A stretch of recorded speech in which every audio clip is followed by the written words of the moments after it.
Hey everybody, what's up?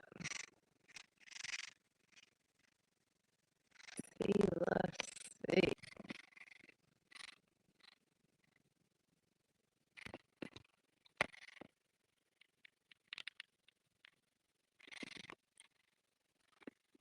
Can you hear me okay? All right. I'm excited to see you today.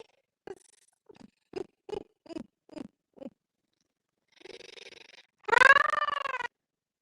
I'm so excited that you what I did see you in the chat was stand me up. That's how that last time you took me up. I'm going to do that. I remember taking assignment and they like say no. Yeah, I forget. What's going on? I see that Miss G didn't even let you today. This is the surprise. Hear me? Oh, what's on?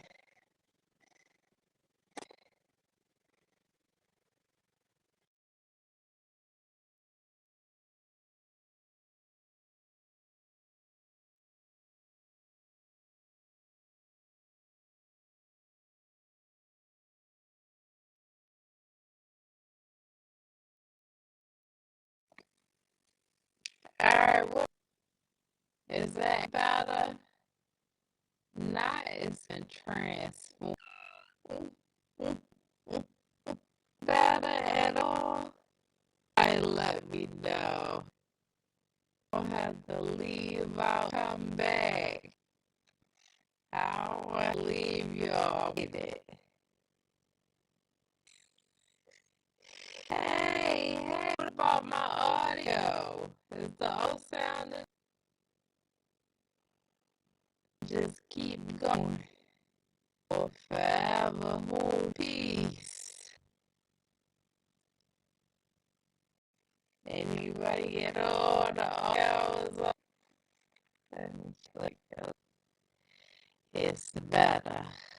So, what I think gonna happen is I will leave and come back if the issue. I'll be right.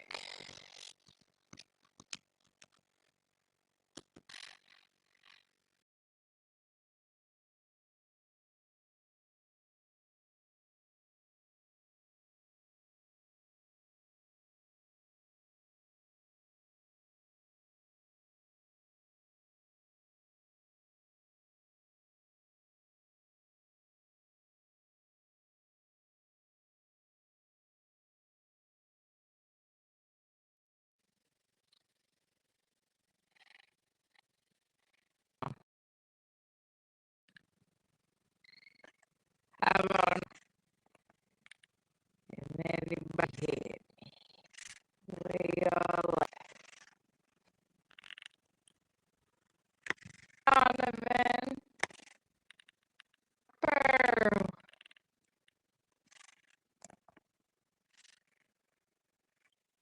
All right. Now, how's the audio?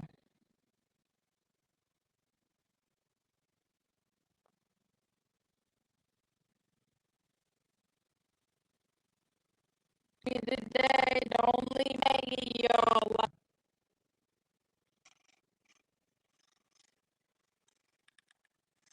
Let's see.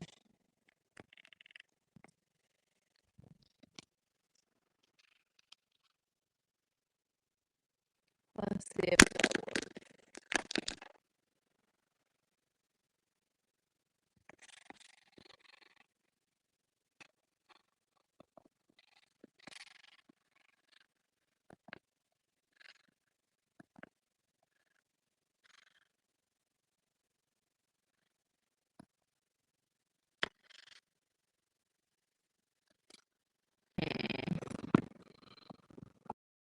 Y'all, we having some technical difficulties. Stay with me. Stay with me.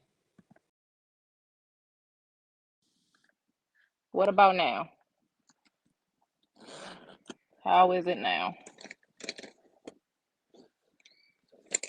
Audio. Perfect. All right. Fantastic. Whoo! Goodness.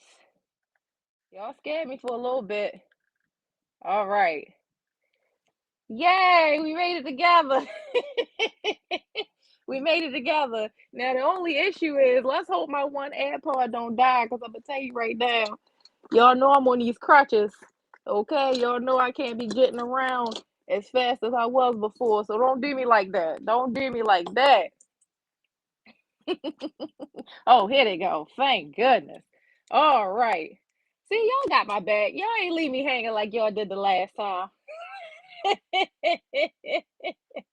It is so good to be on here with you all. I miss you all as always. I said, I'm guessing Miss Joni didn't tell you all that I was hosting today. Is this a surprise that I'm on here with you all today? Not the usual. I see y'all in 2 weeks like I do y'all any other good time. See y'all on a thriving Thursday. I'm excited to be here with you all. So, today's topic is going to be on interviewing. It is going to be on interviewing, and I absolutely love interviewing. I absolutely love the topic. I love the topic because say yes because where's Miss Joni? Listen, Miss Joni left y'all today. Okay, she left me in my good care. Now I don't know if it was a good decision on her part because because I'm pretty much the aunt that's just gonna let y'all eat all the snacks, quite frankly. So just don't tell her. Don't tell her I said it. But she asked me to talk to you all today about interviewing. Interviewing is one of my favorite topics. It truly is. I do it all day, every day, for other people, showing them the best way of showing up and showing out. Right. So just interviewing for the job, or when I not just interviewing, applying for the job is just a part of the battle. When you show up for the interview, well, then you're in a pool with everybody they decided that could do the job, right? So, how do you stand out without looking cocky, without doing too much, saying too much? Just just showing up and kind of feeling crazy, feeling confident, but still showing your best self, right? Okay. I'm sounding robotic again. Again? Don't say it. Say it ain't so. Say it ain't so.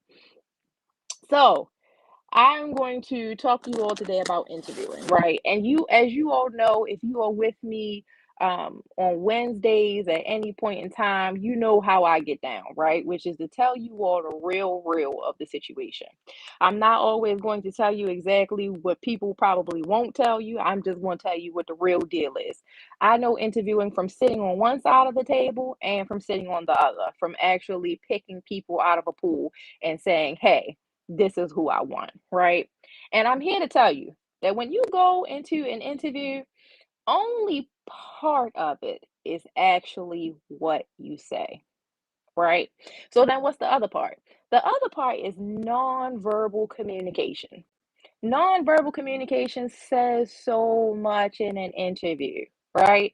So you show up to the interview and you thinking to yourself, I don't really even need this job for real, for real. I already got this one job. I mean, this will be nice and everything, but if I don't get it, that's fine. They need me. I don't need them. So now you done showed up to the interview, right? And that's showing all over your face. You sit down. Hello, how are you? Mm-hmm. Yeah, I'm looking for a job. Okay, so right away, I haven't even asked you a question. I already know that you don't really even want to be here.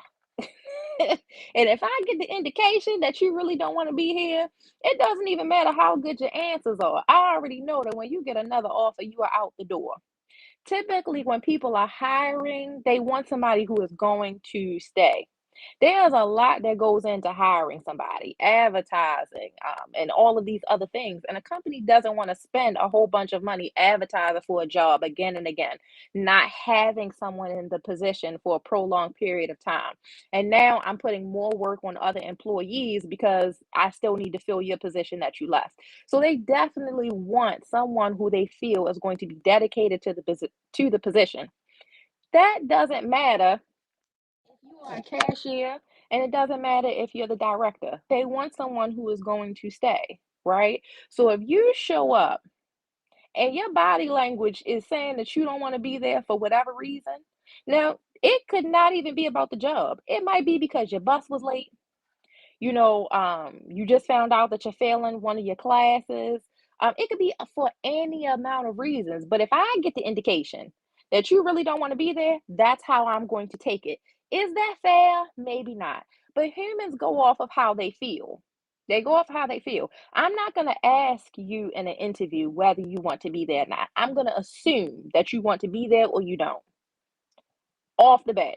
That's just reality, right? So now I'm sitting in the interview with you and you giving me your head is tilted. I mean, you know, I could use the job honestly, but I mean, to be honest, please stop doing that. Okay. Now is not the time to be scratching and patting. It's not. You scratch and pat before you got in the interview. Okay? You need to show up and be attentive because people get the indication of when you really don't care, right? Prime example, if you were talking to your best friend, right, and you are really about to tell them some groundbreaking stuff, and they hit you with one of these,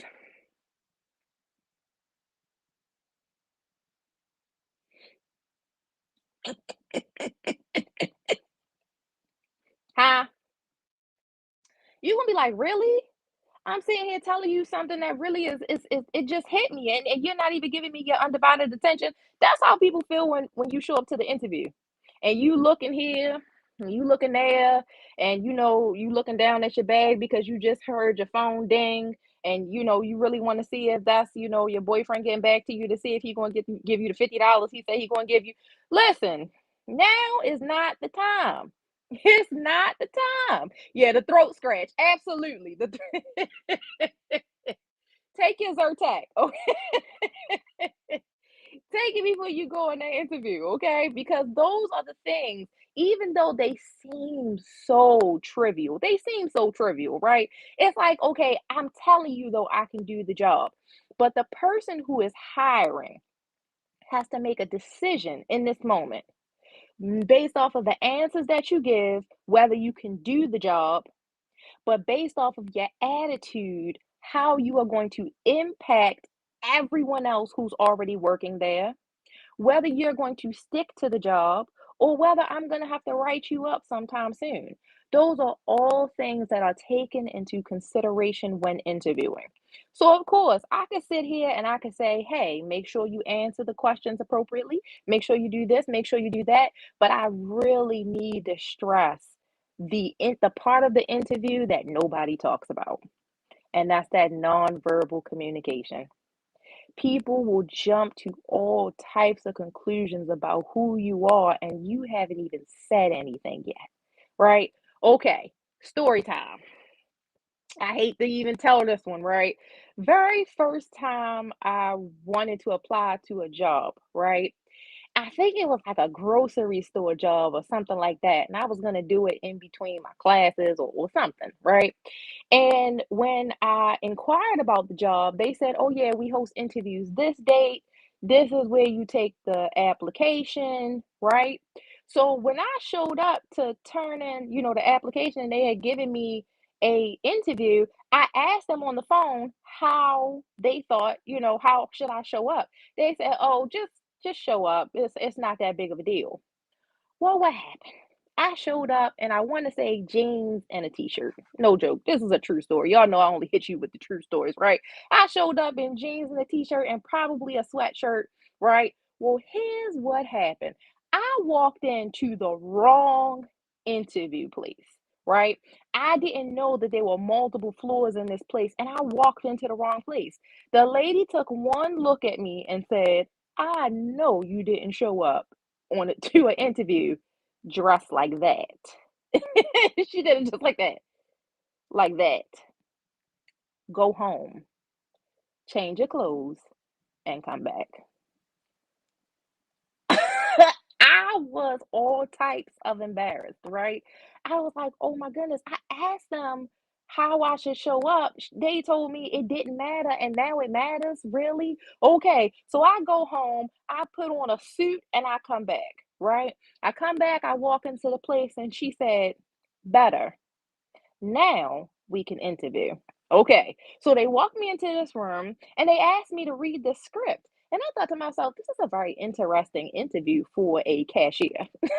You know, they wanted me to read this full script. And when you pick up the phone and you come in contact with a difficult person on the phone, what do you do? And it seemed very behavioral. Well, afterward, they asked me different questions. I walked out of that interview realizing that I was in the wrong interview altogether, right? But it taught me a very valuable lesson to never, ever do that again.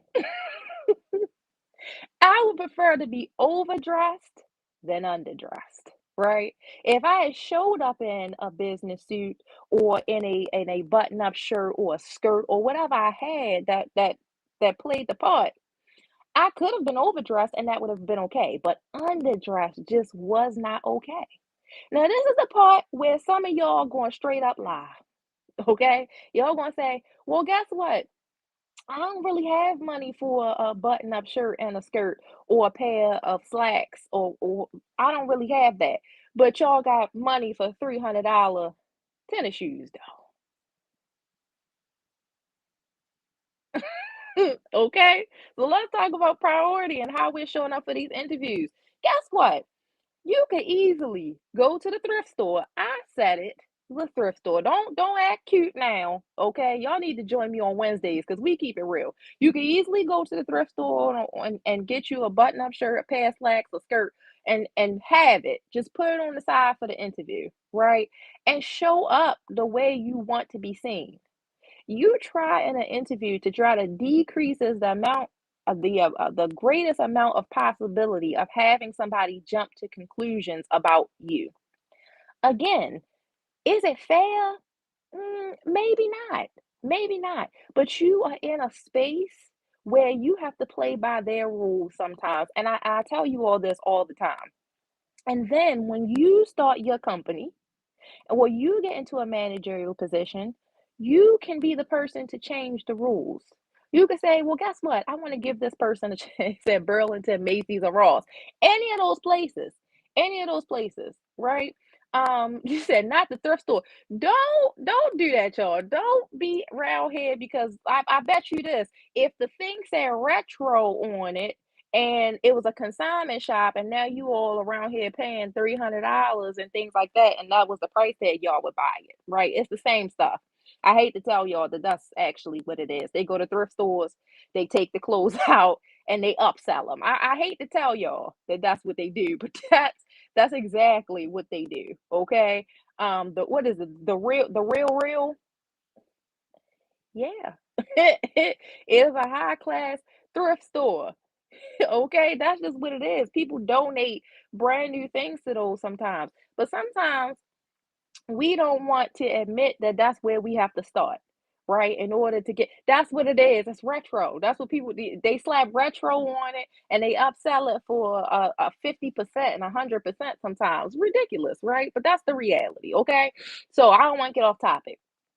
Have something someplace that you could show up and dress the part, right? Don't let somebody do you like how they did me and said, "No, it's okay to show up anyway." Just just show up presentable, right? For the interview. I haven't even gotten to the questions yet about how to answer the questions because all of this is about how people perceive you. Now, people will say to themselves, "You know what? That's not right." And I wouldn't do that to anybody else. I hate to tell you that, but that's wrong too. Unconscious bias, right? The study right now that people are doing on unconscious bias, we really do it all the time. We do it all the time. We see somebody and we jump to conclusions about, who they are, what they're saying, right? We do it all the time. Okay, you see somebody who, let's say they have on torn clothes, maybe some paint on it, maybe some dirt on their shirt, you jump to the conclusion that they don't have money. Not true. I wish you see how some billionaires actually I mean the same pair of shoes for the last 5 to 10 years. Okay, they got on a regular button up shirt. They not looking like money. Okay, they just look regular, right? We jump to conclusions sometimes though when we see people that way. We're like, they must not have any money. That's not true. Unconscious bias helps us to appreciate that even though we jump to conclusions, we need to have the ability to examine what conclusion we jump to and whether we actually want to stay there, right? But we all do it. So, on an interview, what we like to do is decrease the potential for that happening as much as possible, right? 1 second.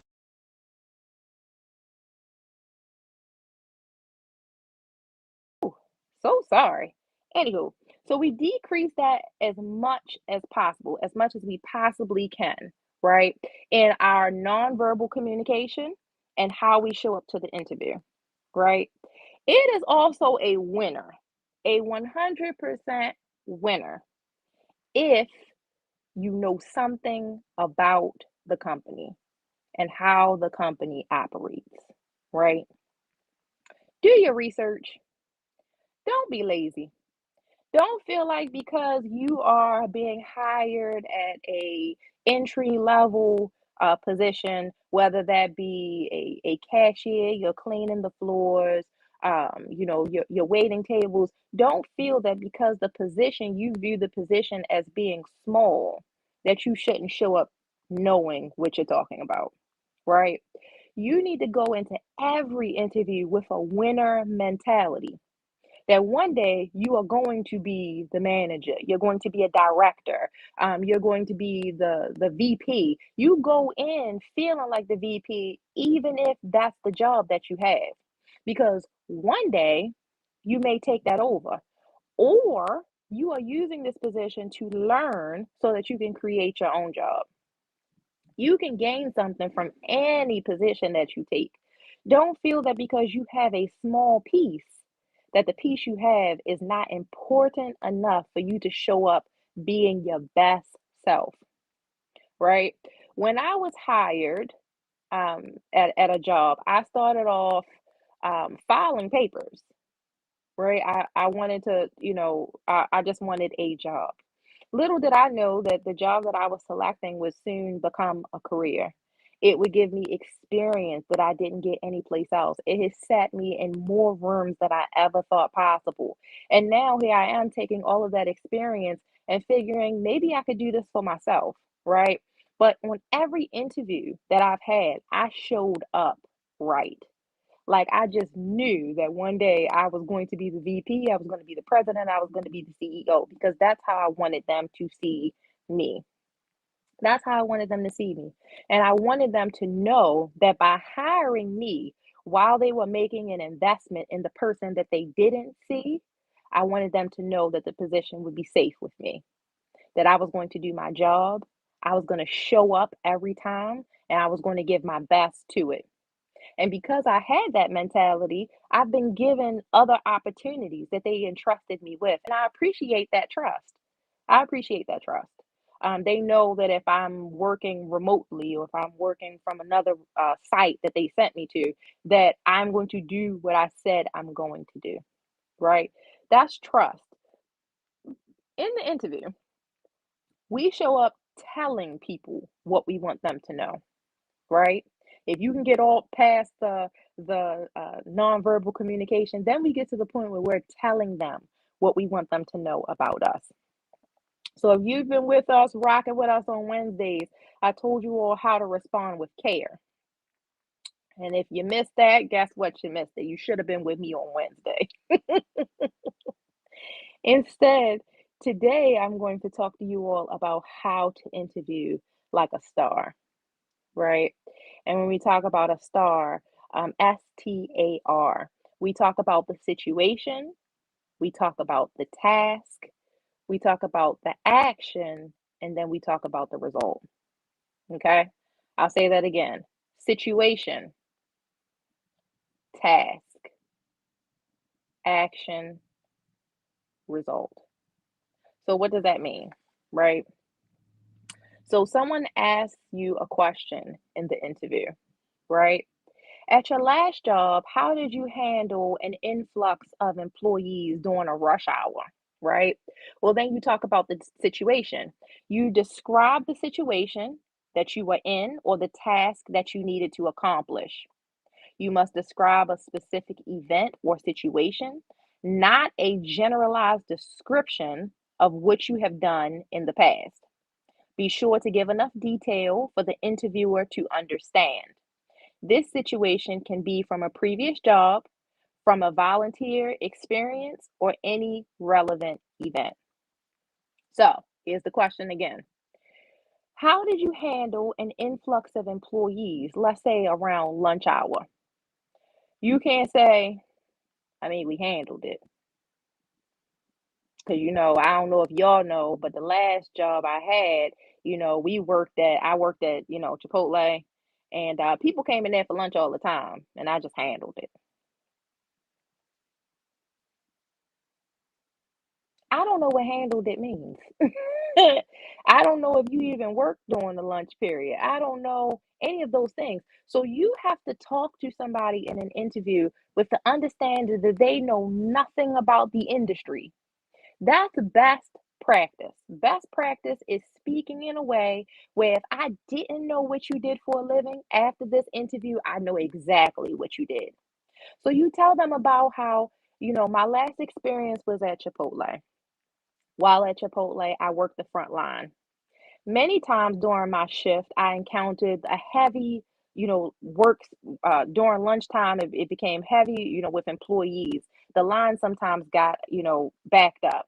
So, what I did to ensure that the line kept going, my job was to, and you fill in the blanks, right? You highlight different things during that time that, you keep your cool. You're able to handle the lunch period even when you encountered rude customers. You are able to still greet people with a smile. A few times, you were able to alleviate a angry customer by doing the following. That's me being in an interview, understanding what you do. There's no question for me what your role is and what skills you have in that role. So I can easily see how you're going to be able to bring those skills to this job, right? Help me to understand. So you're talking about the situation, right? That's our S in stars, the situation. T is the task. What goal were you working toward? What goal were you working toward? So let's say it's geared toward customer service, right? You just saying that I got the job done does not help me to understand how you excelled in customer service. You telling me that you had autonomy to be able to grant an employee with a free meal because their delivery order was messed up or things like that. That helps me appreciate that you have thinking skills, you have thinking ability. What was the task? Well, I know that our company thrives on excellent customer service. That's my goal, to be able to give excellent customer service. And this was my way of doing that. Help me to understand. So we did the situation, which is S. We did the task of what the goal was. So let's talk about A. A is the action, right? Describe the actions you took to address the situation with an appropriate amount of detail and keep the focus on you. Keep the focus on you. What specific steps did you take, and what was your particular contribution? Be careful that you don't describe what the team or group did when talking about a project, but what you actually did. Use the words I, not we, when describing these actions. Okay? Some of these may have been a team effort, right? And that's fantastic. That's fantastic that you are able to work on a team. But in this interview, I am interviewing you. So I want to know what you specifically did to ensure that customer service was met, that you are able to handle the tasks that I'm going to give you, because you may not even be interviewing on the same level. At this point, you may be interviewing at a place that you may be taking on additional tasks that you were before. So you have to make clear for me what you actually do. Yes, you may work for a company that handles $1 million of revenue. They may be able to do, philanthropy work and philanthropy work and all of those other things. But I'm hiring you right now. So I don't really want to hear about the company. I don't want to hear about what the team did. I want to know what your skills are, and then allow for me to make the connection on whether I can use you where I'm hiring, right? But I need for you to paint the picture for me. So we've done the situation, we've done the task. You're telling me the actions that you took, not the team, and now we're focusing on the result, right? We're going to describe the outcome of your actions. And don't be shy about taking credit for your behavior. What happened? How did the event end? What did you accomplish? What did you learn? Make sure your answer contains multiple positive results, right? All right. Let me hit you with another story time. So, and I told you about how I interviewed, right? Now I'm going to tell you about how I was the person who was hired. Okay. And every experience that this person gave was negative. Every single response. Okay. Tell me about your experience as it relates to this job. And their response was like, well, my job right now, they just don't want to move forward. I'm young. I have a lot of ideas, and all they want to do is just keep me behind.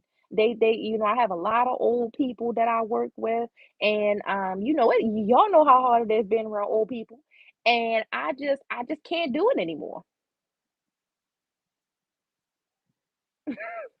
I was like, oh, that's your experience as it relates to the position. As it relates to the position. Okay, next one. Tell me about your skills. Tell me about the last time you had to handle an employee that you had to discipline. Well, really all of them should be disciplined, honestly. They want to keep people back, they want to keep people behind. And, that's why I'm trying to get out of there. Honestly, I need another job because they're tearing me down. Okay. Every question I asked had a response similar to that, right? I know based off of looking at really like trying to get through what they were saying that they had the skill set, right? The skill set was there, but all I could think of was the negativity. I'm like, okay, so when I think of hiring, I don't think of just the person who can do the job. I have to think of what we call best fit, right? So I already have a team, right? That's running like a well-oiled machine, right? They get along great. I don't have to, try to alleviate issues, right? That's the last thing a manager wants to do. They really don't want to have a lot of employees who are having issues with each other. She moved my water bottle. I don't like her. When I came in, I said good morning, and nobody said anything. Nobody, no, listen, okay? I just got out of an hour of traffic. I don't need to hear that every time I come into the office. So when I hire somebody, the last thing I want is to have to hire somebody who I feel is going to be a complainer. They are going to irritate other people that are already in the office, and they are not going to bring a positive attitude with them. I need positivity in the office. I have to have it.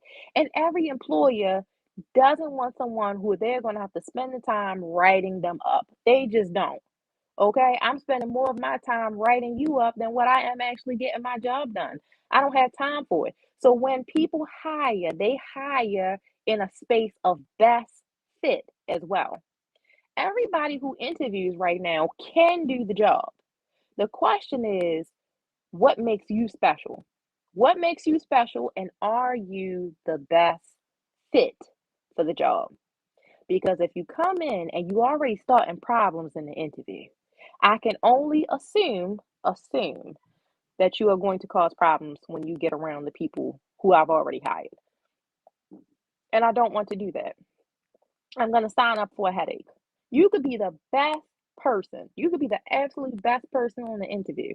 But if I feel that you're going to bring problems with you, I just can't. I would prefer to work with somebody who I had to train, who I have to figure out how to bring them up to the skill level than to work with you. I just can't. I just can't. So you absolutely, when interviewing, have to come in with a positive attitude. And part of that is not dogging out the job that you're working at, the one that fired you or anything. Please leave that in the past. Do not bring that with you to the interview. Don't do it because it doesn't help anybody. It doesn't help you, it doesn't help them. Spend your time in the interview helping them and painting a picture of who you are, why you're the best fit, and why they shouldn't even hire. They shouldn't even go through the rest of these interviews because boom, they found you, right? You would love to walk out of an interview, and I've done that before. I turned and I said, "Can we just stop now?" Because I want them. I don't want anybody else. I want them. And every other interview I had, I was comparing every person to the fantastic person that I interviewed because I didn't want to interview anybody else. They came in positive, they came in with innovation. They told me about at their job how they had went above and beyond what was asked of them and showed me that they really cared about the job. They really put in effort. I compared every other interviewer to that person, right? And then somebody else came along and gave them a run for their money, and I'm like, oh, well, that person was nice, but this person, I don't know. They really kind of made me think twice about this person. I have liked people so much in an interview that while I had one position available, I had to go back and see if I could get two. And this last time I went back, I saw if I could get three because I love them so much. I thought that they could offer so much. They changed my mind on what I even wanted them to do. Their interview was so fantastic that I couldn't let them go. I was like, no, I don't even care if they can't do this job. I need them in the office with me now. Right? Because they were just so fantastic. So you show up with your best self. Okay, you got caught in the rain on the way there, your heel broke, your shoe, the sole is, talking like a puppet on the back, it's flapping up and down. Okay, all right, you had a bad day heading here. But when you take those few steps to sit in that chair, you put all of those things behind you for now. And you show them how fantastic you can be and how it would be a mistake for them to go with anybody else but you, right? So, how do we do that when we are being asked questions, right? And maybe you know the answer and maybe you don't. It is not a terrible thing on an interview to ask someone to repeat the question or give you a minute. It's okay to do that. I've had a few interviews where someone said, "Can you repeat that again? I just want to make sure that I'm answering the question the way you asked it." Sure. Repeat the question again. I've also had someone say, "Can I have a moment to think about that?" You absolutely can. I know the difference between when someone needs a minute to think about something and when you're completely giving me bullcrap. You just You just spewing it out. You just saying whatever because you didn't answer my question at all.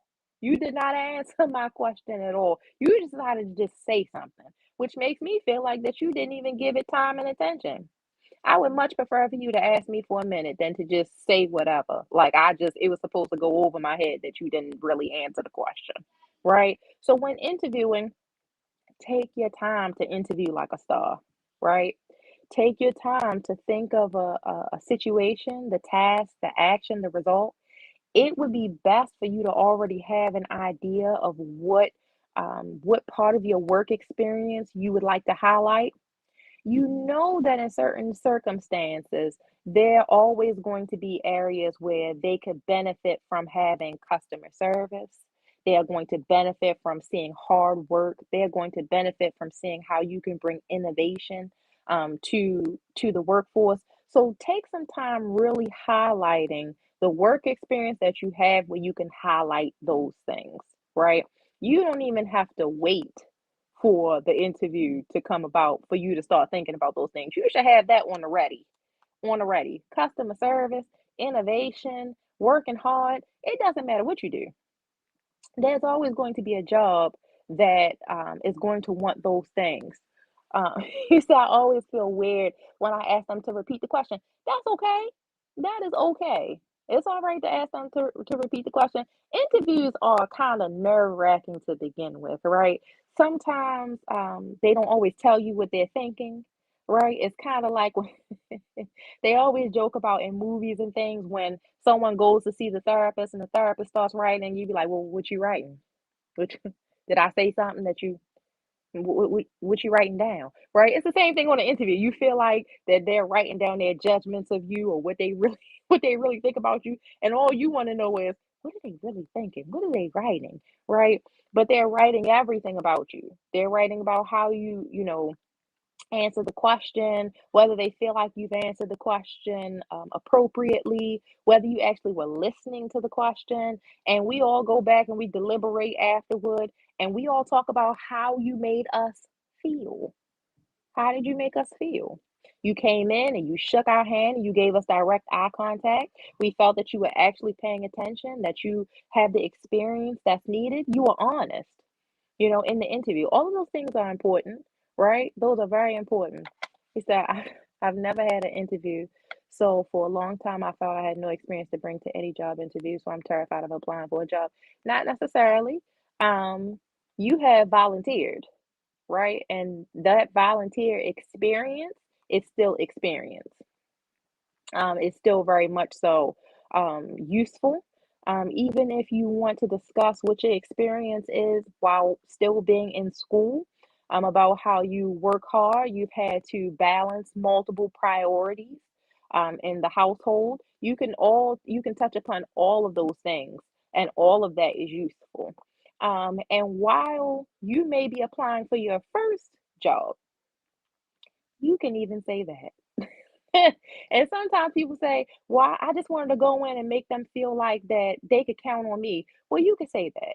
But you can also say, "This is the very first job I'm applying to. I did some research on the company, and I understand that your company is responsible for 5% of our state's import and export. And those things have always fascinated me. I actually am interested in a career that will allow for me to XYZ. And I believe this will be an excellent place for me to start my career." Say that. Then just say that. And that's okay. I would prefer for somebody to tell me the truth than to sell me a lie. I really would. Right? So, nervousness on an interview. I just want to touch upon that really quickly because I feel like that's important. Sometimes we go on an interview and we're nervous and we don't really always represent our best selves when we're nervous. Um, I tend to make jokes and things like that when I'm in a comfortable space. And when I'm not, sometimes I giggle a little bit too much. And I know that about myself because I get uncomfortable. My first thing to do is to crack a joke. That's just what I do, right? I always say that I graduated from my mom's clown college, right? That's just how it is. My trick for myself, you have to figure out what your trick is. My trick is to step on my foot. I step on my foot hard. No joke. No joke. Now, please don't come back with a crooked toe trying to sue me for the $5 in my bank account. Talk about Miss Tay said step on my foot and now it's crooked. No. Okay. I'm just telling you what I do. I step on my foot, right? And that kind of helps me to focus on what's happening, to just focus for a minute. This interview is going to be 30 minutes to an hour. I just need to talk about myself for 30 minutes to an hour, and that 30 minutes to an hour is going to give me the next opportunity that I need. I'm uncomfortable. I'm out of my comfort zone, but I can breathe and realize that this is going to be over. I learned to exercise some time ago, and it really does help me. Sometimes it helps me, sometimes it doesn't, but it helps me more often than not. But you imagine where you're going to be after this is over, right? In your bed, in your favorite chair with your favorite socks on, and they are just warm and cozy. You can feel them, you can feel how you're going to feel. You imagine yourself there, and you tell yourself that eventually I'm going to be back there. I'm going to be back there and I'm going to be comfortable, and all of this is going to be over. I just have to get through it. I have to breathe. I have to allow myself to believe that I am worthy of this next position in my life. I'm worthy of having more than I have now. I'm worthy of being able to take on more. And while I may not know what that actually is right now, I have everything that I need and the capacity to learn. If you have that mentality, whether they say yes or whether they say no, you're going to win. You're going to learn from it. And again, if you were on there with us for our Wednesdays class, you realize that rejection can sometimes be projection. It can be projecting you into another opportunity that you never even saw for yourself. But maybe the no that you're receiving now gives you some time to say yes to the thing that's meant for you to have, that's coming your way, right? I have not received a yes in every room that I've been in every application that I've put in. I've received no's, right? But I've also received yeses that I never thought I would have, right? I've been offered positions for interviews that never happened. They saw me, they liked me, they offered me a job, right? Who would have thought that the girl from Monroe and Baker would be able to be on the mind of someone else and they were going to say, no, we're not even going to advertise for this job because we want her. Never in my wildest dreams would I have thought that that could ever be me. But the reality of it is that I show up for every job that I've ever had the same way. I'm going to do the job and I'm going to do it well. Now, y'all probably heard this story before, but y'all gonna hear it again because it's traumatizing for me. Okay? Now I done told y'all about these glorious jobs that I've had, but I got to tell y'all about the struggle too. Okay? Because I was the person who had the summer job of cleaning the trash cans at Drew Hill Park. Do you understand? Drew Hill Park, y'all, in the summer, in the dead of summer. When they took the bag out, I had to spray the trash can with the hose to get the maggots out of the trash cans, okay, to restore them back to a clean condition. That was the worst job I have ever had, but I did it all summer long, okay? Now, this summer, that I was working, of course, they had the Jamaican Festival. Okay. Now, the Jamaican Festival was probably on a Saturday, I believe. We came into the park on a Monday because they didn't bring us in on the weekends, right? When I tell y'all we was cleaning up all types of stuff from the people who had camped out in the park all weekend long, okay, clothing, toothbrushes. We're not gonna mention the other stuff that we saw, right? People still living in the park. We cleaned up all types of stuff, but I'm going to tell you what I learned from that job. I learned humility. I learned humility from that job. That any job I ever got after that was not going to be as bad as this one, but I still had the ability to do any job that they were going to give me. I wasn't too good for the job. No, I was not. Because that job gave me my school clothes for the next year. Okay. Because I had to work for my school clothes. Okay. And I just was not trying to shop at Foreman Mills. No, I was not. Okay, no offense to former mills, but I just didn't want to shop at former mills. Okay, I wanted to go back to school with the clothes that I wanted, and I had to do whatever was necessary. So I go into every job with that same mentality. Okay, whatever it takes. You're not gonna outwork me. You're not gonna see me slacking. I'm going to do the job. And I'm going to show up not like just the person who cleaned the trash cans. No, I'm going to show up like I own the park. And I'm going to clean it the way I would want someone else to clean it if I was the person who owned it. That's how I show up to everything that I was given. So while I tell that story about that job, because it reminds me that no matter where I am in life, I was still that girl. I was still her. So when people come in and they acting like they above, being on the copy machine and things like that. Nah, you don't have the mentality that I need. I need somebody who is going to do the job. And the position I'm in now, I'm not above doing any job in the office. I'm not above it. If even in a managerial setting, if we're all doing certificates, if we are counting pencils, if that's what I'm asking someone else to do in the office, I'm gonna do it with you. That's the type of person that I am. And that's the type of person I need for all of you all to be. No matter where you are, if you're the person mopping the floor or you're the person who is managing the person who mops the floor, if you're the person working in the business or you're the person who owns the business, you need to show up with the same type of humility.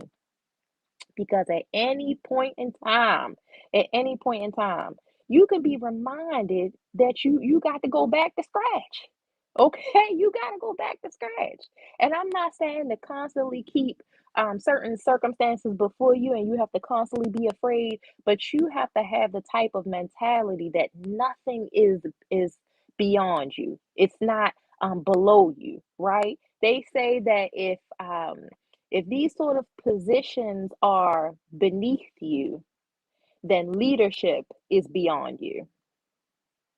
You have to always have the ability to be in the trenches. Be that type of person. And then that way I can guarantee that if I see you all in the future and you all say, Miss Tay, I own my own business now. I own my own shoe line. I made a CD. I'm on the radio. I know that if you have that humble mentality, I'm gonna be proud of you no matter what you do. And I know that anybody on your team, anybody that works with you, is going to be happy that they knew you at any point in time in your life, right? Whether you are in the lowest of positions or you own it. Please, please, please keep the humility, keep your hunger. Never feel that certain things are beneath you to do because you don't want to. No, no. You learn. You don't lose, you learn.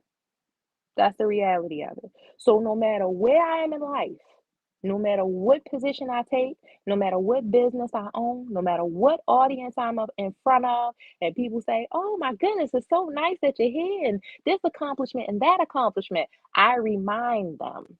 But I'm still the girl from Monroe and Baker. I'm still the girl that had to clean out the trash cans at Drew Hill Park. And I am still the person who's going to do the job or get the job done. But nothing is ever going to be beneath me to do. Because one day, all of this can go. And I still need to be grounded and happy that anybody I came in contact with, I treated them the same way with the respect that they deserve. So when y'all show up on these interviews and y'all say that y'all went to some class with Miss Tay, please, please, please remember that I told you to show up honest. I told you to show up hungry, and I told you to show up humble. All right? Can I get a thumbs up somewhere? Please tell me that y'all still with me. All right, I'm glad y'all with me. So, we got 5 minutes left. Y'all know I like to give y'all some time to tell me what's important. So, tell me What is the interview question that seems to stump y'all every time? And then we'll spend a little bit of time addressing that because sometimes in an interview, we're like, I did what you told me, Miss Tay. I showed up, I was honest, I was hungry, I was humble, and then they asked me this. And I didn't know how to answer them. And so I was just like, pass, not pass, don't pass. So let's talk about some of the roadblocks that maybe you're coming across. You all know that I love to be here with you all. I love to talk to you all, but it doesn't really mean much if you all aren't taking anything from it. So tell me what how can I help you? What's a question? Yeah, pass. I've heard that on an interview too. I've heard a pass. Okay. I have also seen somebody on an interview, no joke, real life story. She said, "Is that my resume that you holding? Can I see it? Because I didn't write my own resume, so I really don't even know what's on it." No, she didn't. She just, girl, don't do that. What do you do when your employer is doing something wrong? Me, my business. That's what I said when applying to Walmart. Um, so okay, that's an interesting question, and sometimes they do specifically tell you ask those questions to see whether you are the type of person that is going to cause the company to lose money. They will prefer to have people in the company who is going to do the right thing. So you can answer honestly then too and say, what do you do when your employer is doing something wrong? That's an interesting question. Thankfully, I've always had managers who, treated me well. And they set a very fine example for me for being able to come to my job and perform my job appropriately without having to worry about ethical issues. However, in that instance, I would, see if there was an area that I could maybe report that without losing my job. My fear may be, retaliation, and I wouldn't want that. I like to keep a peaceful atmosphere at my job, and so I would seek maybe a way that I could report it quietly. That would probably be how I would respond to that. Because it's unlikely if I hear somebody say I would confront them right then and there. I would be like, hey, I, no, you wouldn't. You just lying. You would not confront your boss and tell them, what are you doing? No, you wouldn't. Now, you may find a quiet way to do that, or you may say, hey, is that okay to do to maybe one of the coworkers? But you're not going to confront your boss. Ain't no point in even lying like that. Don't lie. Because they know when you lying too. All right. Any other questions that maybe you have in an interview that maybe we can address? Something that gets you stumped, something that you feel in an interview you it's important, but you're not really sure how um, to address it. Y'all do this to me every time. Y'all got 1 minute left. Okay, not left. I didn't put the T on it. You got 1 minute left. Leave it on the F. Yeah, when they tell you to tell about yourself, that's a hard one, especially if you are a humble person. Being on an interview and bragging about yourself is not the most comfortable space to be. And what I'm about to tell you is not going to be comfortable either, but practice in the mirror. Practice in the mirror. Some of you are probably thinking to yourself, I'm not going to do that. That's going to make me look silly. What's also going to make you look silly is you being, jobless over a long period of time where people feel like you should be doing something a little bit different. So, practice in the mirror, people, please. Nobody has to know that you practice in the mirror. Nobody, it's not something that you need to advertise, but you get a good idea of how you're moving, right? If you talk with your hands a lot, if you're gonna be like, that's an interesting question. See, at my last job, I what I really want to express to you all really is, right? You don't need to be doing all that. And practicing in the mirror actually helps you to see some of the things that maybe you don't see outright. But it's 7 o'clock. That's my time. Thank you all for being with me today. I appreciate you all. And if you like what you're hearing today, join us next Wednesday and I'll be back. All right, y'all. Go do something productive with Johnny was saying. She got cut off quick. Hey y'all, what's up? It's Beats. Is the other person that I had come on yep?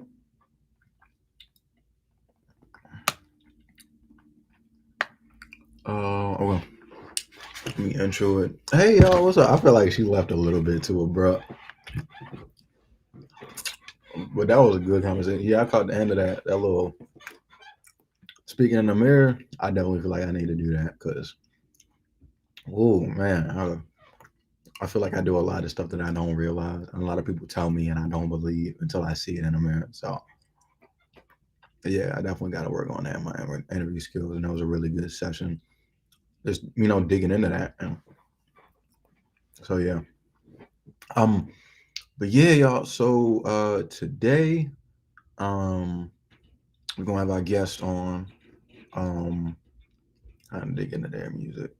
So they were a producer, what I know, a producer from Baltimore. Has been producing for like a couple of years now. And they have a really good story to share that I feel like a lot of us could learn from and maybe pull some gems from, bro. All right. Let me keep on letting them know. But yeah, let me say hi to everybody. Hey, what's up, Donovan? What's up, Tana? What's up, Gemma? Let me see. Hey, what's up? Let me hit my mouth real quick. Dang, that's loud. Hold up. All right.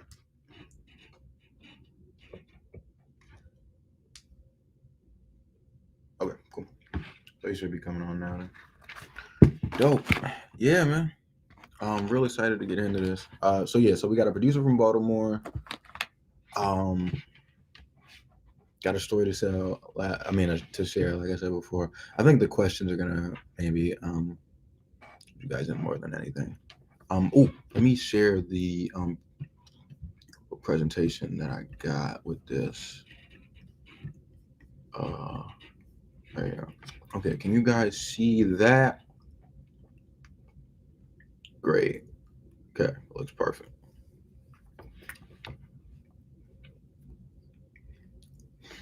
Okay. Yo, I think that's him. Wow, okay. Can't hear anything just yet. I think we're getting all that set up. Yeah, y'all. So welcome him, please. I feel like we don't get the producer perspective enough in Baltimore, and this is gonna be just interesting to kind of delve into. Hey, bro, you there? Can't hear or see you yet.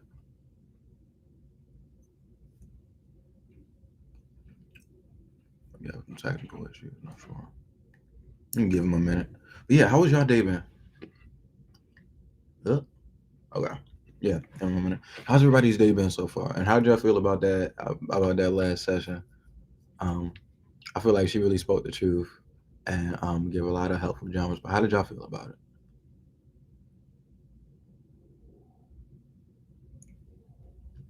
Yeah, bro. I feel like I learned a lot for real. I'm not even gonna count. Good. How about you? Yeah, I'm doing pretty good. I can't complain, for real. Yeah. Oh man, I'm trying to make it work. Trying to make it happen. Could has he joined back yet? Yeah, technical issue. Oh no. Ew. Yeah, bro. I mean, today it's kind of just been. This week has been pretty chill because midterms just ended, and midterms are a drag. But I feel like I got through them pretty okay. And yeah, besides that, I mean, I'm just working on music. I'm planning for February, some stuff to show y'all. And yeah. Okay, is he joining back? What's going on here? Let me see.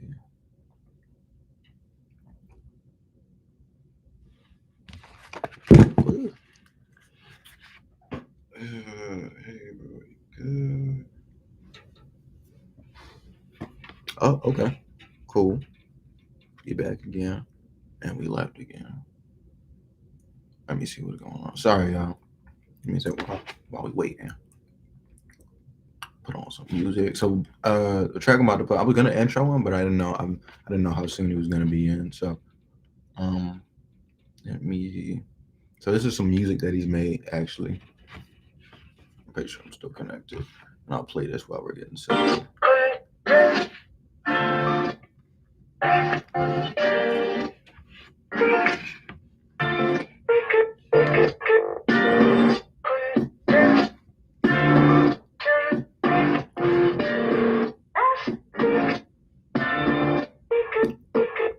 Hold up, let me play this on Spotify so I can play it in the background. My bad, y'all.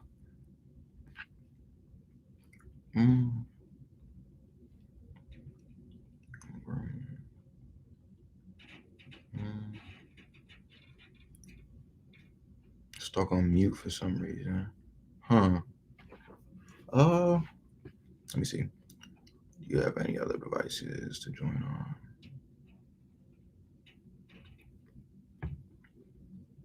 Cool. Let me keep on playing. Yeah, that's the one. Cool. Okay. While we getting all this figured out.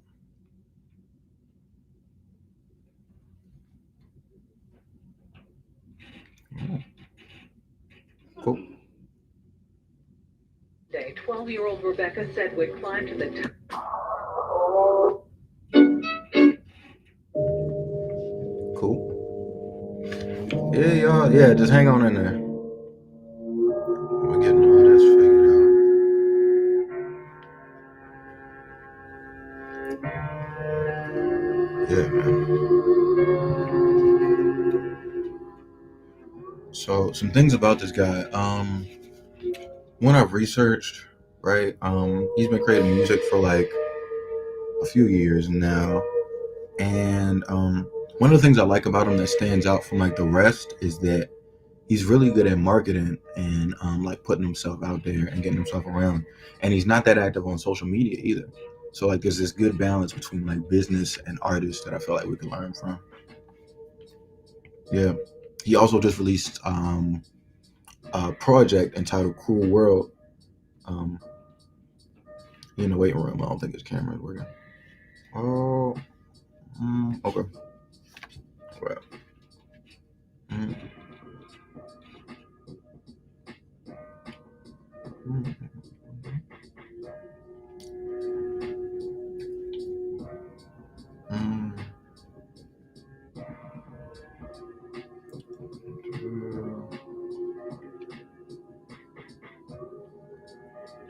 Oh, man. Forgetting about the original.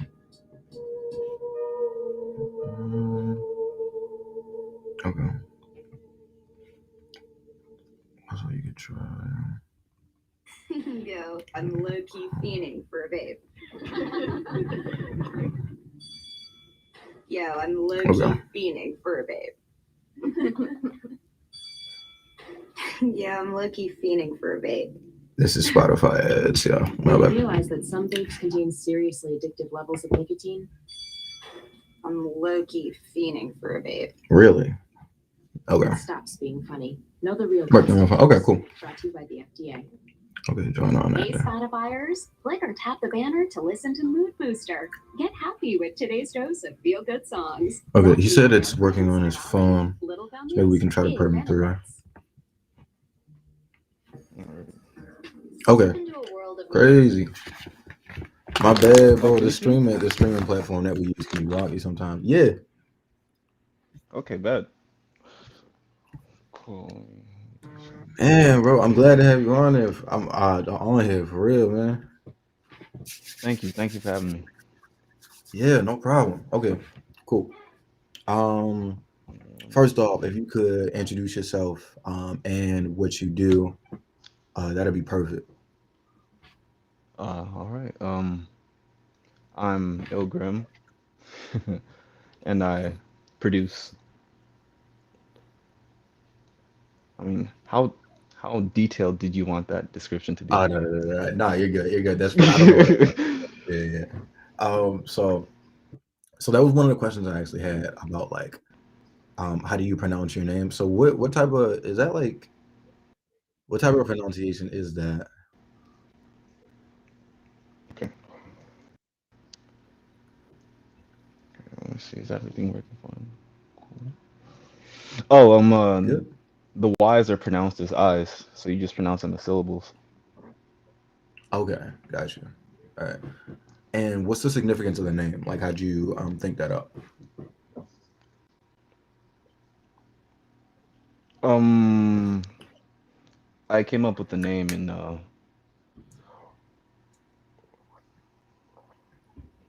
I came up with the name when I was going through some stuff. So, I originally replaced all the I's with Y's as a statement, as a self-questioning, Oh, okay. instead of like me, like say why me, you know what I mean? So just Y's instead. Oh, And then I came up with yeah, because the name Ilgrim already something I thought of while I was in driving school. And then I replaced the I's with the Y's, and then I read, researched deeper into the name. Interesting enough, that mm. the name actually was in different languages, like Swiss and Albanian, it translated to cruel star. Oh, Kind of wow. Okay. was the foundation of my philosophy. Yeah, Yeah. it was Okay. the foundation of my philosophy, saying if you wish on a cruel star, you'll get the opposite of what you want. Gotcha. Okay. And what is So like that's a what Ilgrim means. cruel star in your definition? It's like a wishing star, basically. A wishing star that only gives you the opposite of what you ask for. Ah, okay. First time I've heard of that. So Gotcha. it could be like a certain phase in your life when you're just going through the most adversity. Right. Okay. Okay. Gotcha. Okay. Yeah, that's really interesting. A lot of like musicians that I talk to like don't have as interesting like don't really have their names in like put together with a philosophy. Is more like they just want to sound cool or like have something like a cool mantra to go by. So Yeah. yeah, gotcha. Okay, let's see what we have this. Yeah, okay. So why what made you want to be a producer? Like why did you decide to be a producer? Get some better lighting. Mhm. Okay. Um, what made me want to be producer? I was inspired by some producers I found in the underground SoundCloud wave in 2016. Mm. I Mm. was, yeah, moved by producers like Vague 003. I don't know if you've ever heard of him, Mm. No. or Bonjour. Yeah, I've heard of Uh, Bonjour. Producers that, oh, really? That's tough. Okay. Producers that were making a similar vibe of music, to X and Lil Peep at the time. Right. Yeah. I feel like in that portion of like I guess music history, I don't know. Like it was very like deep Let's see if I feeling can and put my phone somewhere. deeply emotional music. And it was a good period of music for like a lot of that music can't be touched as far as its like individual feel. So yeah. That's facts.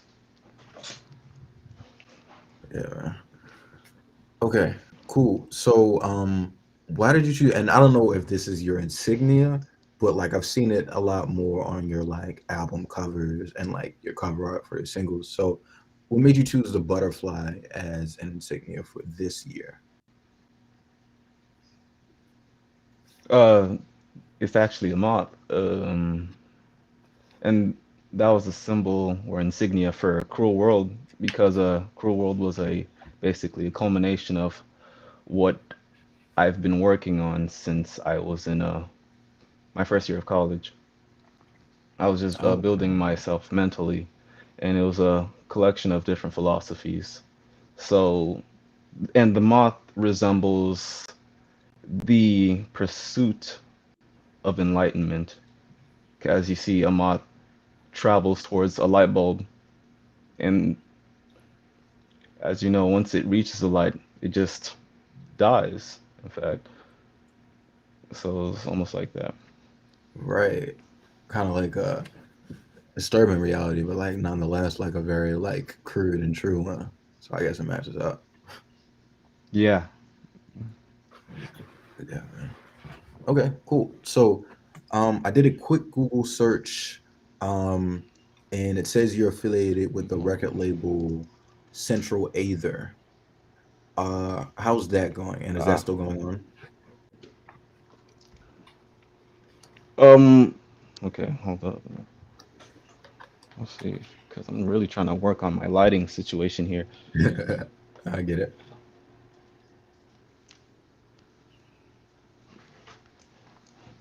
I think that might be the best I can do for the time being.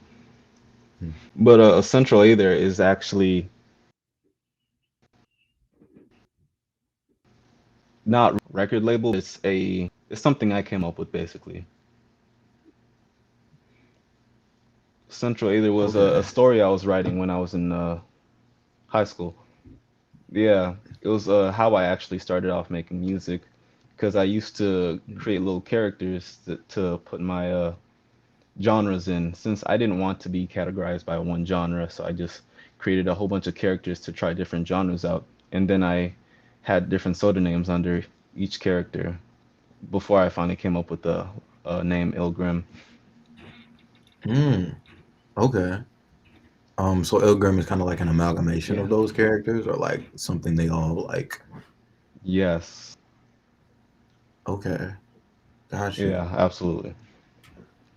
Um, could you go into maybe like describe like any one of the characters for us to get like a feel of like how that looks in your eyes?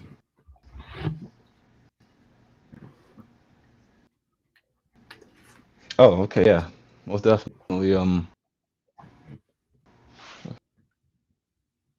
see, okay, so let me see if I have anything around here. Dang, broke out real quick. Okay, he'll be on his way back soon.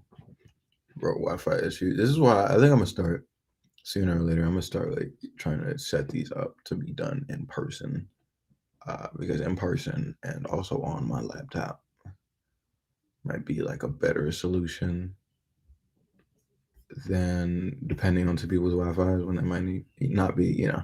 So, it's something to think about. Once he comes back, though, we can do. And that's really interesting what he talked about like making characters to like um as a vessel to create his music through. Because I never thought about that except for like maybe MF Doom. I know MF Doom made characters, but he made characters to tell stories through and not necessarily as like genres. So it's really interesting to see kind of like the scope widening on that. Yeah. Um, and also it was really interesting. It's a moth, not a butterfly. I don't know where I got butterfly from. I just didn't look. Sorry, that's my bad. Um, but yeah, so he said a moth is as like a moth going to light, so like an awakening, which is that's interesting. It's kind of like reframing my idea of what music can be, um, in like somebody else's eyes. What genres were the characters? Yeah, that's what we're trying to find out. Like, get a part two on. If he can make a comeback, then worst case scenario, I might just like Instagram call him and then just play the audio through. Maybe on the speaker right here.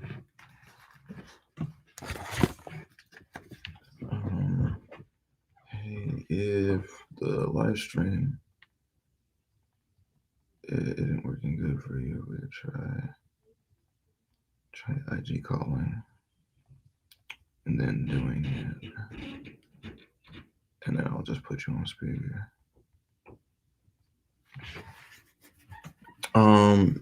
Jay, is he able to come back? Or is he in the waiting room or something like that? Yeah, I'm really interested. I'm really, because like a lot of the stuff that I wrote down, I thought I had a good idea of what he was about, but now I have a lot more questions. So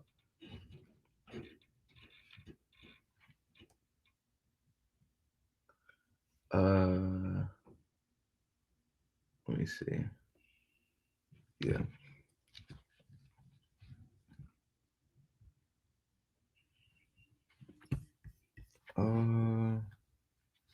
Let me just try calling him real quick.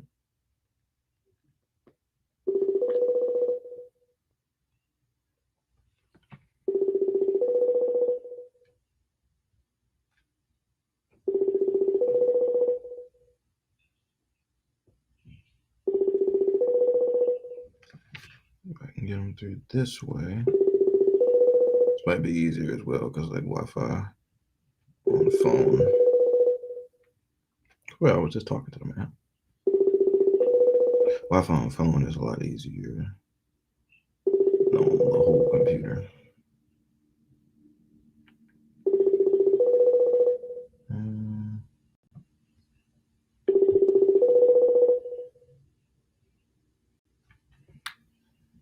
Yo. Hey, can you hear me? I can. Okay, cool. I can. So I don't know if you heard what I was saying, but I got you on speaker right now, and I can just put the audio through to the live stream, and that should work fine. Okay. Okay, cool. So yeah, about those characters, bro. Could you, somebody in the chat asked what genres were the characters. Could you describe one of the characters for us? Oh yeah. I was about to do that. Okay, so I had all these characters. You know what the gorillas are? The gorillas, yeah.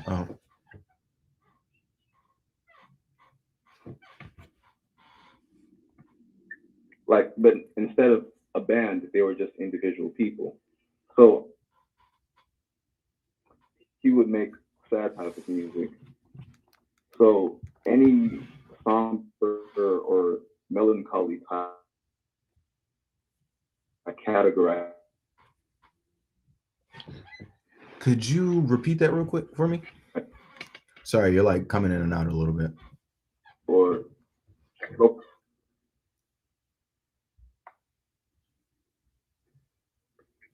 yeah, I can hear you. Okay. You can still hear me? Yeah. All right. Yeah.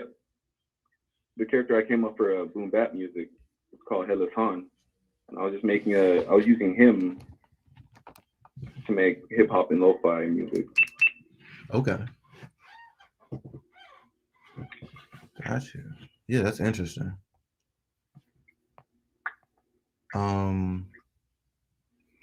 Okay, so one of the questions I had is, what's the difference between a musical artist and a producer to you? Because you make such like, did you hear me? Yeah, I can hear you. Okay, yeah. Because you make such like music that like doesn't necessarily need like a vocalist on it. How do you view those two roles?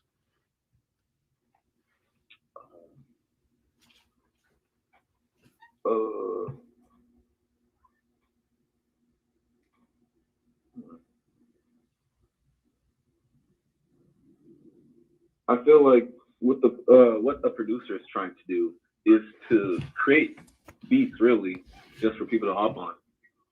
Right. Yeah, with a musical artist, it's like you have in mind what you want already. You have a full sound regardless of who may be on it or not. And you have a full story to tell as well, regardless of if you have any lyrics. That's true. Right. Like it could be off of the tone of whatever music you're making. It could be off of the title that could tell you something that could relate to how the melody is moving. Right.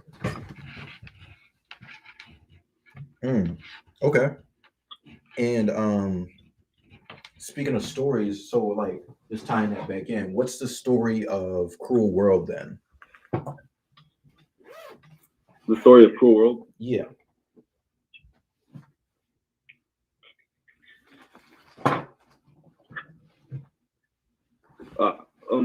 That would follow the Central Aether storyline. I haven't fully finished it for other reasons, but yeah. Okay. Let me see. So what World was go ahead. A quote by the philosopher Albert Camus.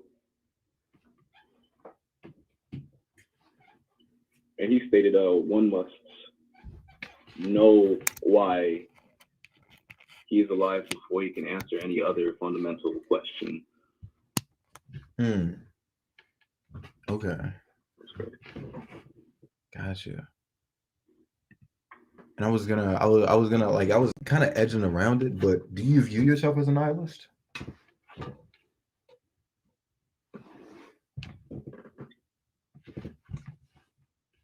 Yes, I'm out here. Okay. Oh, it's just an audio call.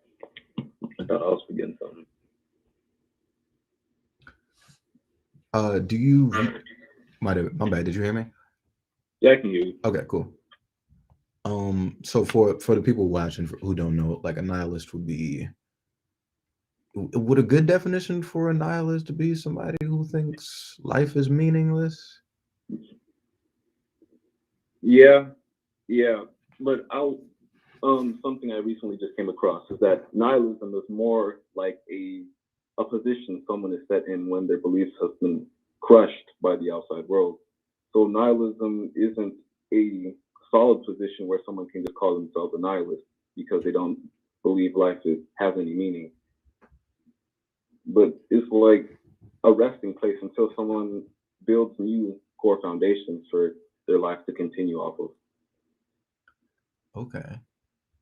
Gotcha. And would you view yourself as like of that, I guess, cloth?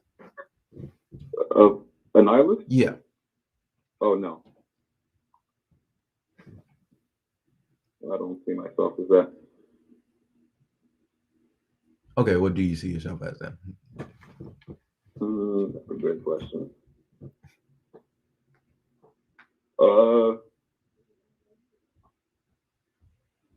I would say in probably a pessimistic optimist in that sense. Okay, explain that to me. Like an optimist is someone who hopes for the best in the future. So, excuse me.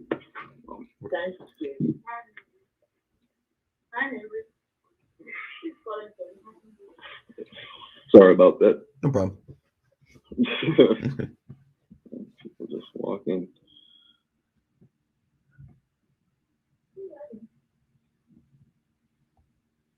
Give me 1 second. Yeah, you're fine. So yeah, it's really interesting stuff.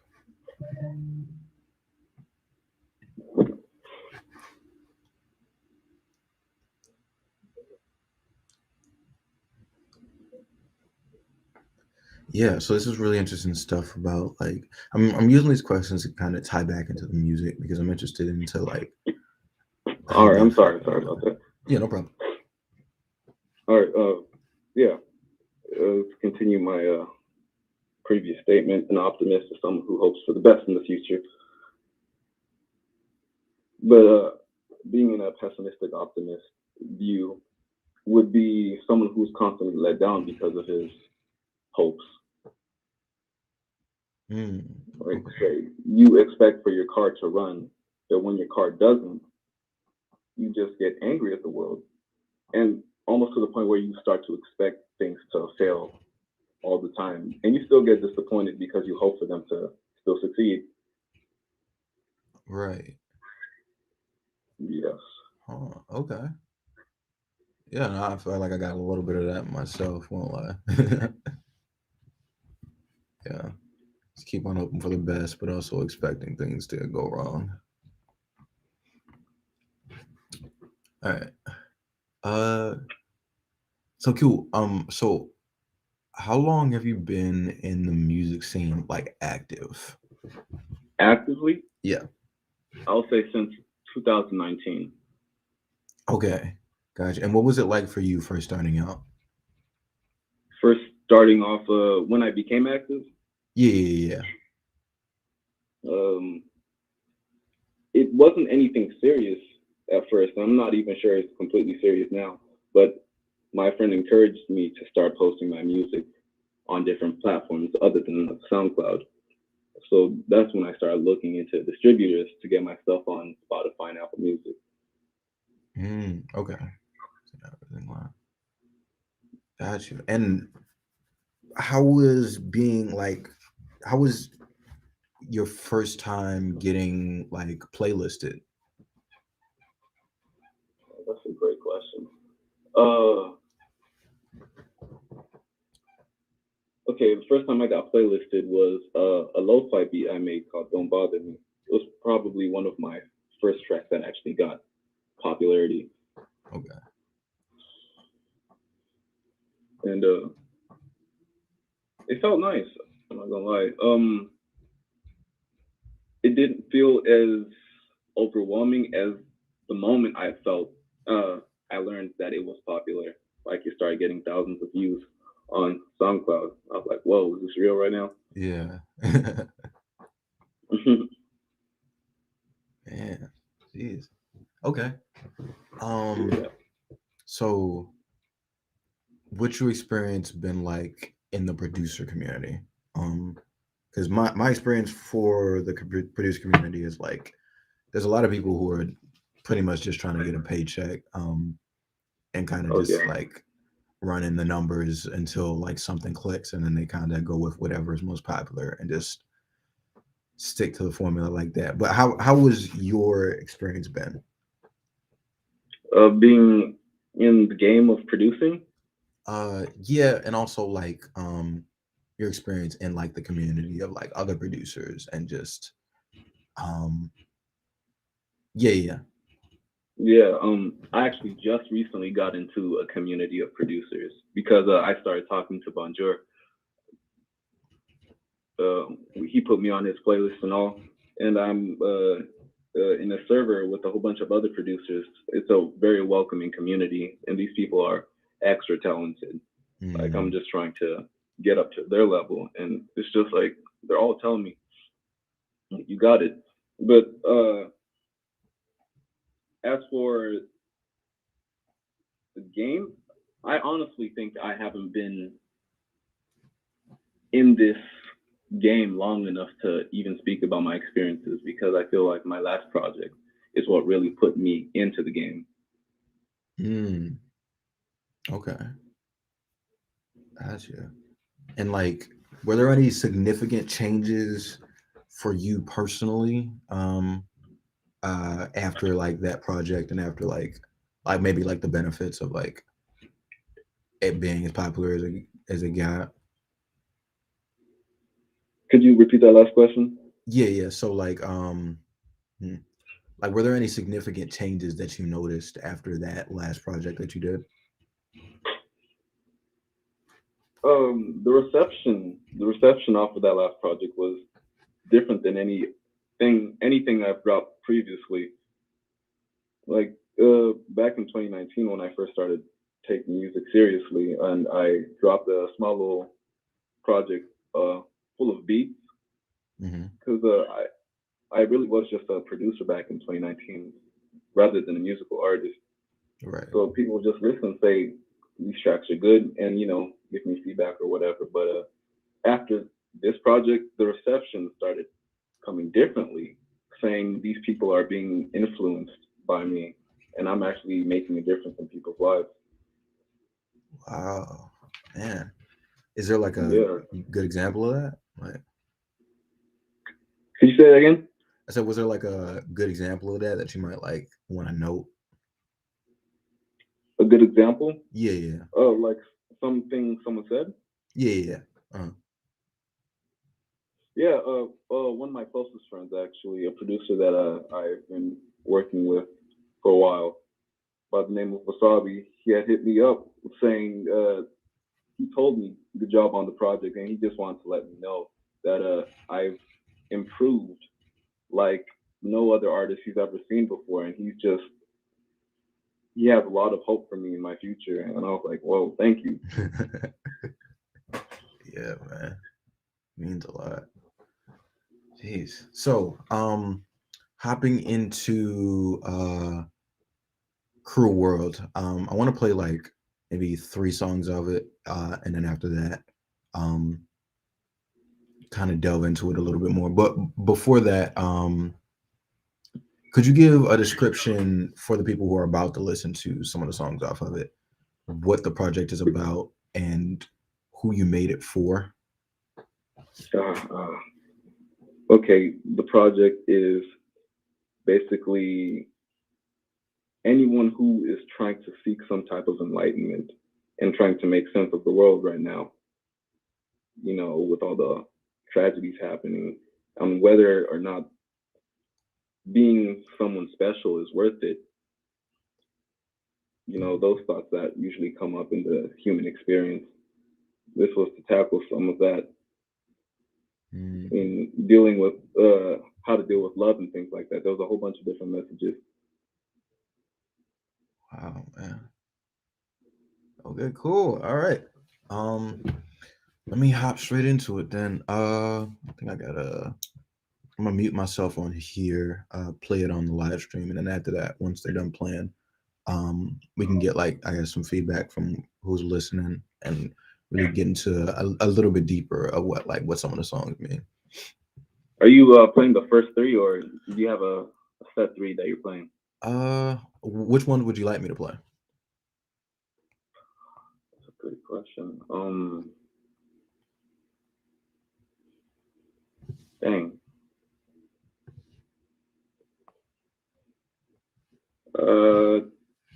I would say, sheesh, maybe Heavy and Goodbye. Those are 2 that come to mind.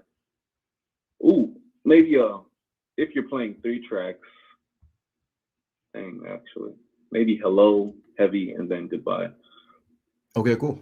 All right, let's delve into it, guys.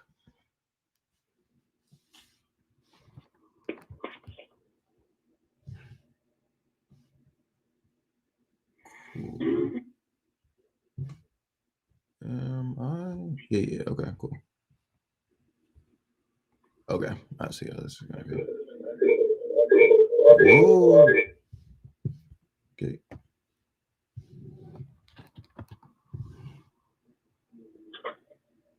There we go. Okay, it's playing now.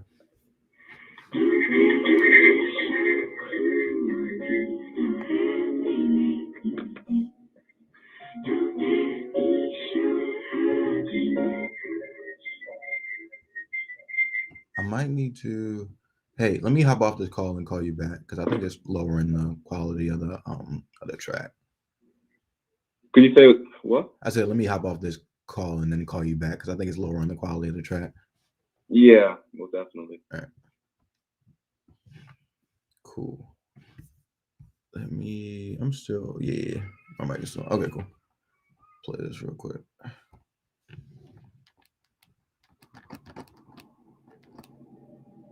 That sounds a lot better. Don't let me show cruelty, thou have me make mistakes. Don't let me show ugliness, thou had no I can hate. And don't let me show evil, though it might be politics.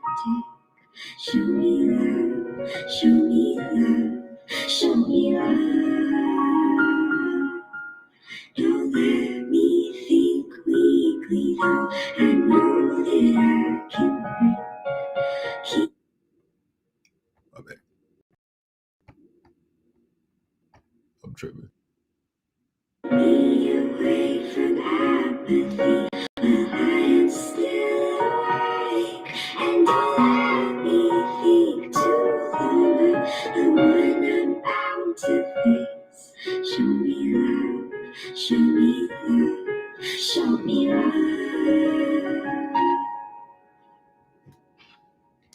Don't let me show cruelty, though I may make mistakes. Don't let me show ugliness, though I know I can hate.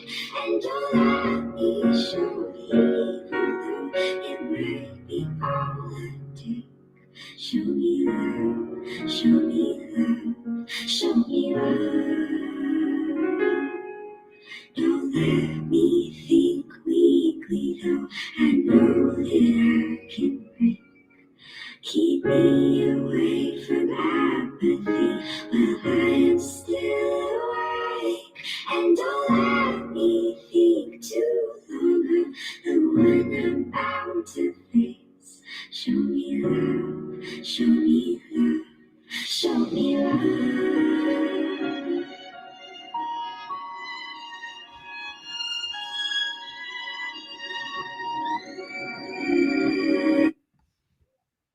Dope. That was Hello Cruel World by Ilgrim. Next we're gonna be hopping into Heavy, off of his album Cruel World. What y'all think about that one, by the way? You like it? Okay, cool. I'm glad to hear. Yeah. All right, cool. Let's hop into Heavy.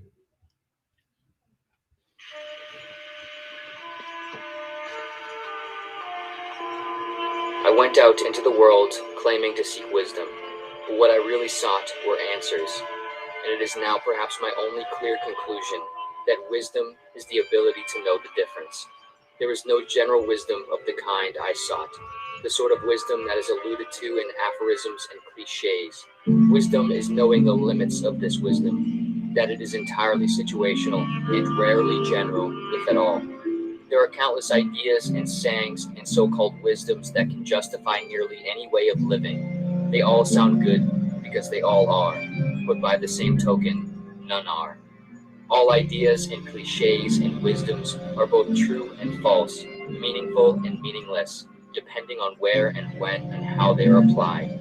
Even the most brilliant thoughts and lines ever written or uttered across history inevitably face their falsehoods, hypocrisies, and righteous oppositions. One can travel the world and back through books or on their own 2 feet just to discover that the answers are not out there. But perhaps one does not need answers, nor certainty, nor solace of this form. Bad things happen. Life is an impossible puzzle, missing a majority of its pieces. To live it in its ordinary form is courage. To find meaning in its mundane meaninglessness is a sort of genius. To just exist for the time one has, to do one's best, that's wise enough. It need not be more complicated than that. One should always be learning and listening and considering the ideas and words of others. But I think I know now that this wisdom is always a means and rarely an end.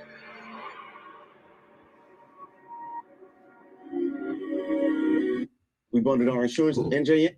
Man, some real deep thinking music type stuff, man. Like it's really pulling at my heartstrings, making me think about a lot. After I get this last one, I'll get everybody's opinions. We can have some time for, just some general questions, I guess.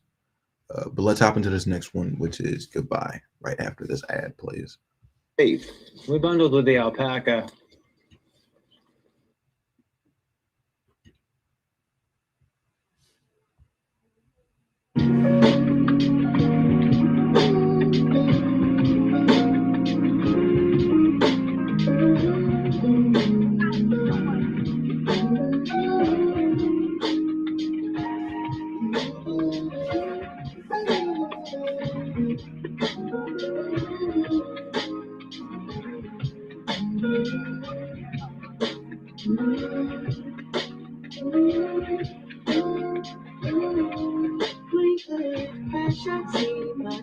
What would we be if I didn't need to lie? You will make me feel so high. I think we could fly.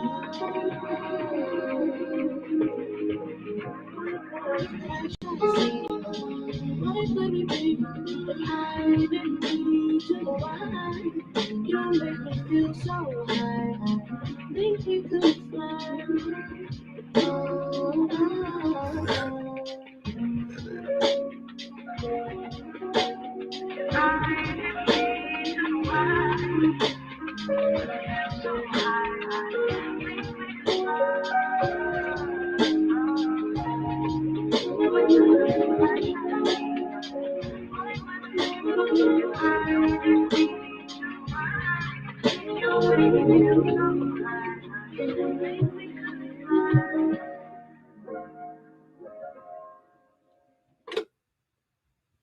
Man.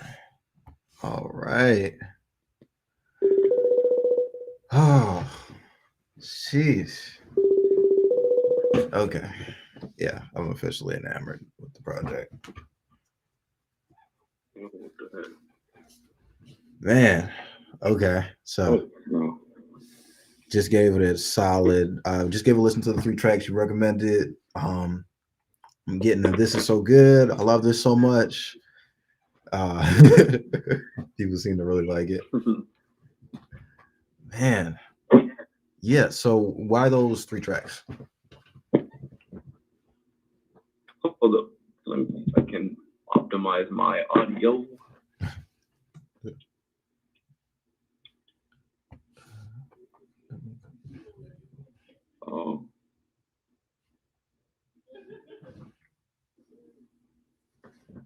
Okay.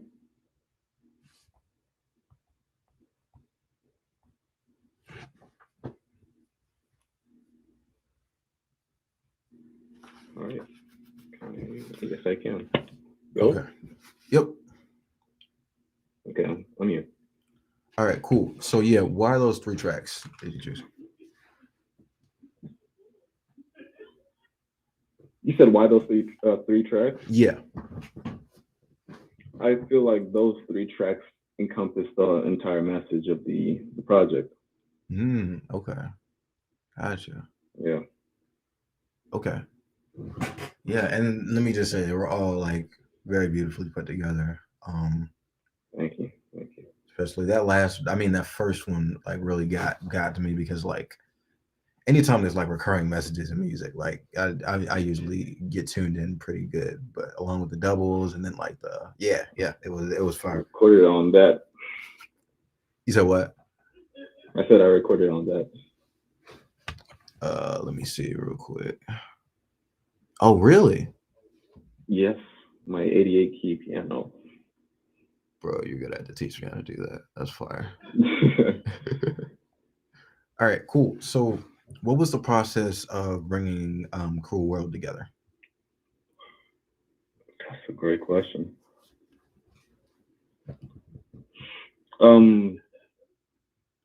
Okay, I first had to come up with tracks that embodied the message I was trying to get across. And then I had to come up with some I needed some hype music basically because it can't just be all somber, all downhill the entire project or people are gonna get bored. Right. So it was it hooked people in with the first 3 songs, you didn't play them. You only played the first one. But the first 3 songs were supposed to hook people in by saying, "I have something meaningful to tell you, and if you stay for the entire project, you listen, you can get the message I'm trying to tell you." So, and the hype music after those couple somber tracks are supposed to keep people interested. I'm like, oh, okay, now there's some things I can actually bop to. Right. Yeah, I mean, didn't actually have you play any of them, but they're there. Okay. Gotcha. Yeah, and yeah. I've listened to them thoroughly, and like the hype tracks are hype. I will say that. Like, if anything, they definitely like. I think one of the tracks off of there was actually my inspiration for I forgot what sample you used. It was like one of the most hype tracks. Oh man, it doesn't come to mind right now. But again, that was my inspiration for one of the beats I made recently where I sampled Jasmine Sullivan and then flipped it into like a hype beat. And I've never done that before. So yeah. It's crazy. Yeah.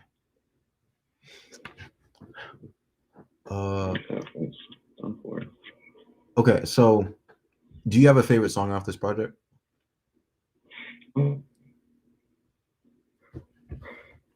Okay. Yeah, I would think it'd be the first one. Okay. Yeah. And why that one? I really like the harmonizing that the vocalist was doing and how it complements the melancholic melody I was using on my piano. Right. And then the message on top of that is just so on point to just how cruel the world can be to someone that they're asking, you know, rules when they're entering this world, basically asking me not to, don't let me think too much, don't let me show apathy, don't let me show cruelty, because these are all the things that the world is giving to me. Right. Man. Okay. I could also imagine it over some scenes of anything awful happening in a movie, honestly. Yeah, definitely. Man. Yeah, the music definitely transcends just like the place where you posted it. Like, there's so many. Oh man, it could really be a soundtrack for a movie. I just can't think of. There's so many things a movie could be. I wish I could pinpoint one thing that would encompass it all. But yeah. Yeah. Okay. Cool. So I did a little bit personal, right? But I did a quick sweep of your tweets, and it kind of comes back to what I was talking about earlier about the nihilistic vibe. Like, I can't really say am I sensing right because I've already asked, you've already clarified, but like, oh man, I can't really see a good way that this ties back into the music. I might skip that question. I mean, do you feel the need to answer it? Say again? So do you feel the need to answer the question? Because otherwise I'll skip it. I mean, I didn't hear the question. Oh, my bad. I said I did a quick sweep of your tweets and I was sensing like a nihilistic vibe. I can see how that could actually tie back into the music, actually. Any nihilistic personality that would definitely come off as the character Headless Thoughts I was speaking of earlier. Right. Would embody my sad, somber, depressing type music. Okay. Could you go through the rest of the characters? Because I'm really like I think I should have done that at the start, but I'm interested in, like, I mean, there's actually 8 of them. Okay. Yeah. What are the other 3 that you use the most besides the one you already mentioned? The three I use the most? Yeah.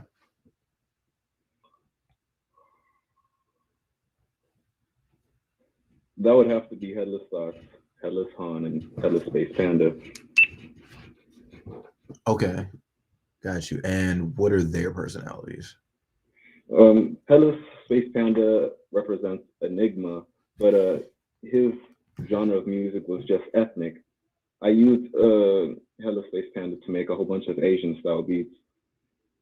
Okay, gotcha. Yeah. Hellas Han's personality is inspiration. Mm. I used, and you know, his genre is hip hop and boom bap. He was inspired by producers like Jay Dilla and Nujabes. Right. Okay.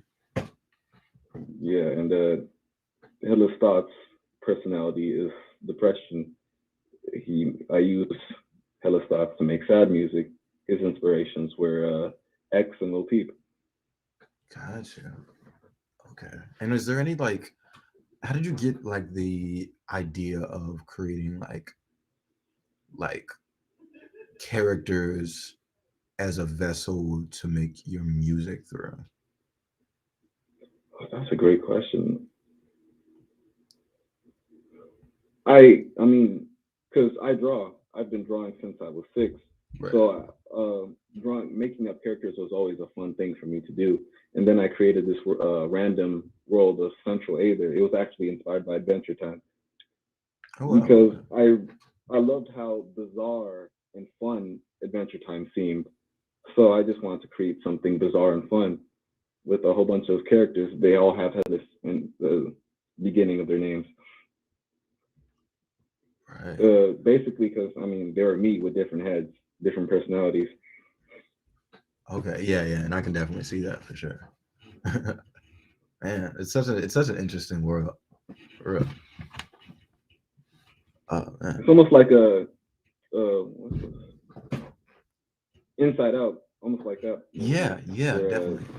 the personalities were given qualities and personification. Yeah, man.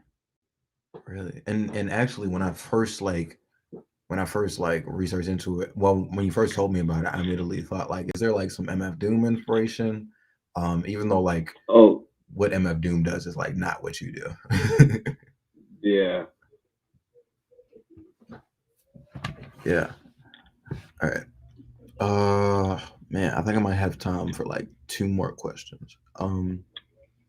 So cool. So the album cover has Ecclesiastes on it. Ecclesiastes. Ecclesiastes, got you. Okay. Which is a Bible chapter that could be mistaken as a nod to nihilism, like life is meaningless. But I did some more research on it, and it seems more that life is unclear. So enjoy the moment. Could you elaborate on why you included Ecclesiastes on the album cover? I feel like King Solomon was the main character in the Bible that I could relate to, considering he was going through the same inquisition, basically, where he was just questioning the purpose of his life without God, though. Everything was meaningless without God, and I think that was a point that a lot of people missed because it was, a symbol of nihilism or whatever.